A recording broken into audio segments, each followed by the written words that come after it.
So, medyo na-scrap na po yan. But yes, abroad, meron tinatawag na cryotherapy. Ang ginagawa niyan, pinifreeze ang prostate, tapos tinutunaw, no?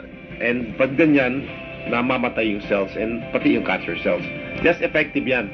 Pero effective siya pag stage 1 ang prostate cancer or nandun lang sa prostate ang cancer, hindi pa kumalat sa ibang parte ng katawan. Okay, mula kay Mina Lee, good morning po. Normal lang po bang maging maintenance na daily yung gamot for prostate enlargement? Yes. At talagang ang may tinatawag natin na alpha blockers, no? Dalawang gamot yan. Alpha blockers is ginagawa niya, binubuka niya yung daluyan ng ihi, no?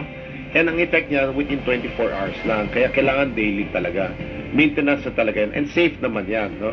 And the other one is yung tinatawag na 5-ARIs, no, or alpha reductase inhibitors. Ang ginagawa nun, pinapaliit naman yung prostate. And again, both medicine, no, you can take one, no, or the other, or combination. And talaga for lifetime talaga yan, maintenance na. Kung gusto nila maiwasan ang surgery. Mula kay Lando, Doc, so ibig sabihin kung ang isang tao ay may prostate enlargement, BPH, tama, no? Yung lumalaki siya na benign. Pag tinigil ba yung gamot, ay lalaki ulit? Yes. Pag ginamit mo yung 5-alpha reductase inhibitor, pinapalit mo yung prostate, and then pag nag-stop na, pwede lalaki naman. So for life. For life. Okay. So, Orlando, Doc, may iniinom po akong pang-maintenance sa hair, yung finasteride. Wala po ba itong epekto sa prostate? Wala, kasi mababang dosage yun, no? Ang dosage is only 1 milligram per day para for the hair. So, wala siya masyadong effect for the prostate kasi to take effect, you need to take the finasteride 5 milligrams per day. Okay. Kay Monkey, dati po ako nagkaroon ng Gleason stage 5. Ano to, Doc? Cancer yun, no? So, low-grade cancer yun. Magandang klaseng cancer yun. Ginigrade namin cancer from 0 to 10. Pag lesser ang number, 5, 6, no, slowly growing yan, no, hindi aggressive type. Pag 10 ang score, medyo agresibo yan, mas mabilis tumubo, mas mabilis kumalat. Kasi how frequent sex should be which is good for the prostate? Nakakatawa. Yes. Well, sinabi nila na pag if you do it 10 to 20 times in a month, doon sa study na yon, mas less ang risk, no? Pero you have to take it with a grain of salt. Ang dami na kasing study sa Western world na lagi na lang in-associate with sex, no? Hindi ko alam yung may kailang obsession din with sex, no? Lahat na lang in-associate na pag mas sexually active, ganito, hindi. So, may certain studies na nagsasabi na gano'n, no? Pero again, kukunti pa lang, hindi gano'n kadami. Most studies nagsasabi na walang kinalaman yung sexual activity, no? So, that's an area na for debatable pa rin talaga yun, no? But wala namang mawawala din, no? On that, if you follow that. Okay. Mula po kay Ocheng Makaraig, Doc, ang impression po is enlargement prostate gland with concretions. There is parenchymal calcification. Ang tito ko po prostate ultrasound 4.8 by 5 by 5.7 and weighs 76 grams. Delikado po ba iyon? So, again, no, ang normal size ng prostate is 15 to 20 grams. So, sa kanya, 72 grams. So, medyo, that's about, 4 to 5 times na lumaki yung prostate. And then, may concretions. Usually, concretions, mga bubong, lang yan, no, mga bato dun sa loob ng prostate. It could be a sign ng infection, but walang ginagawa doon.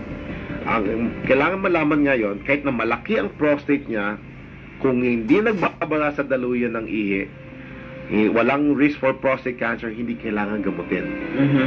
Kung lumaki lang kahit na umabot niya ng 100 grams, basta walang problema sa pag-ihi, hindi cancerous, walang kailangan gawin. On the other hand, kahit na mas maliit ang prostate niya, 40 grams, 30 grams, pero may problema na sa pag-ihi, no, then kailangan gamutin. Okay, ito mula kay Teresita. Ang tanong niya is kung meron bang gamot na pwedeng inumin para hindi mag-develop ang cancer from an enlarged prostate. So let's clarify that. Will an enlarged benign prostate turn into cancer? Is that possible? No. Iba ang proseso ng benign tsaka ng prostate cancer. Pero pwede siyang magkaroon ng benign and prostate cancer at the same time. sabay. But magkaiba ang proseso o pathway nila. Okay. So, pwedeng sabay, pero huwag matakot dun sa benign. Yes. But it doesn't mean na hindi ka pwedeng magkaroon ng prostate cancer. Yes, yes. Kaya dapat ay, kahit na alam mo, iyon lang iyong problema, dapat ay nag-check up pa rin, ano, Doc? Oh, yeah, yes. So, yun, magandang clarification yan. Maganda yung linya mo doon na Dr. Luisa. So, hindi ibig sabihin na ako, may benign prostatic hyperplasia ako. Di na ako magkaka-prostate cancer kasi benign lang sa akin. So, may benign prostatic hyperplasia ka, pwedeng later on in life, after 2 years, 3 years, 4 years, 5 years, pwede ka rin magkaroon ng prostate cancer. So, possible. Okay, Doc. So, ito ay, lahat ba ng lalaki ay maaari magkaroon ng prostate cancer? Ilang porsyento? How many men? Pero parang sinagot na natin. Sinagot mo kanina, ikaw na. Oo, Ngayon, it's stats. number 5th siya sa, dati 4th and 5th leading cause ng, ng death here in the Philippines among cancer, among men. Oo, diba? So, actually, hindi naman yun eh. Hindi mo alam baka isa ka dun. Yes. Diba? So, kahit na yun ang statistics, kahit 5th siya. Pero ang swerte sa atin, hindi siya as common as sa mga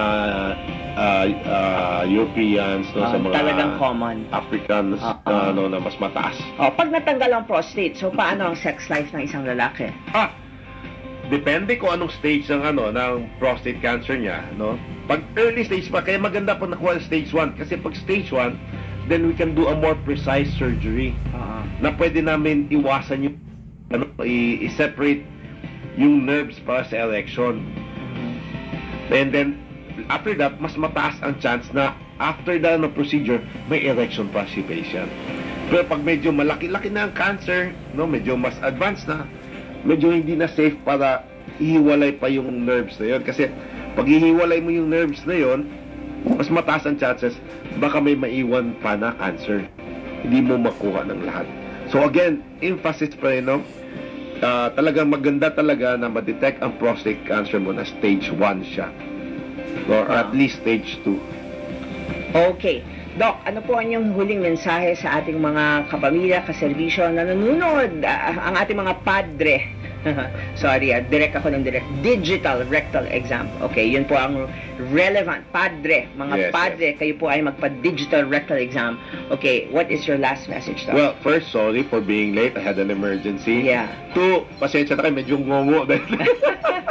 Medyo prognosis. Batiin mo ang mga anak mo at your babies. Aking beautiful wife, si Dr. Zarina Isabel Irastorza, and aking 2 boys, si Vinci and Rafa. So gumagana pa talaga ang prostate mo, ha? Yes, ako.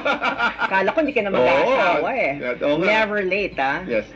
So anyway, ito, salamat sa iyong programa, no? Especially for June, kasi Prostate Cancer Awareness Month on June, no? And this is also Men's Health Month, no? Talagang pinopromote namin yung advocacy na to, na lahat ng lalaki alam itong prostate, ano itong prostate, at anong mga problema na may dudulot sa paglaki ng prostate, no? Kasi alam mo naman mga lalaki, Luisa, no, hindi nagpapatingin, feeling nila Superman sila, na ay Dok, problema lang sa pag-ihi, kaya ko yan, naputulan na ako ng kamay, nasaksak na ako, no, nabanggaan na ako ng ng sasakyan o ng motor, kayang-kaya ko yan, problema lang sa pag-ihi. But remember, kayo ang haligi ng tahanan. Alam natin na ayaw nyo nagpapacheck up kasi 1, nawawala kayo sa trabaho, walang kita, wala kayong mauwi sa bahay nyo, no? Or 2, takot kayo na baka may problema kayo, makita, may problema, ma-hospital o ma-operahan, mawawala na naman trabaho, walang madadala sa sa bahay na pagkain or pera, no?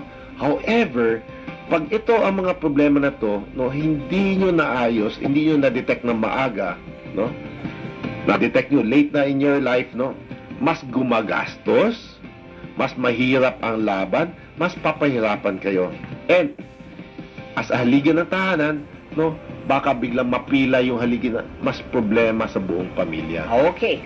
Thank you, Doc. Maraming salamat for joining us this morning. Yan po si Dr. Samuel Erestorza. Dr. Sam, ating pong urologist, active consultant ng Department of Surgery, Section of Urology dyan sa UERM at sa St. Luke's Global City. Maraming